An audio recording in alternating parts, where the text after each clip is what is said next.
हाँ, ये सब इसी ने किया। हर चीज एलिफ ने प्लान की थी। ये खुद मेरे पास आई और मुझसे कहा कि मुझसे डील कर लो, मैंने अपना बच्चा खो दिया है, मेरी मदद करो।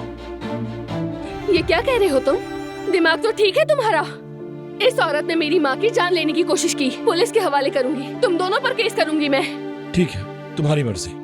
गुलशन साहबा को धक्का इसी ने दिया था। पुलिस के पास जाना तुम्हारा हक है। पहले चचा के पास जाएंगे, उनसे बात कर लेते हैं। झूठ है, इल्जाम है। पहले बस करो।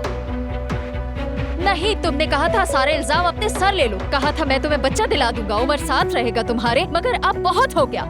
इस मेहमत के लिए सब कुछ किया मैंने ताकि आयजा और उमर अलग हो सके।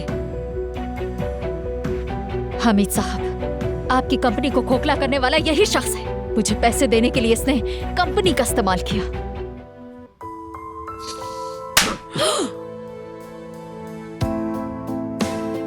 काश कि मैंने ये थप्पड़ तुम्हें मारने में देर न की होती।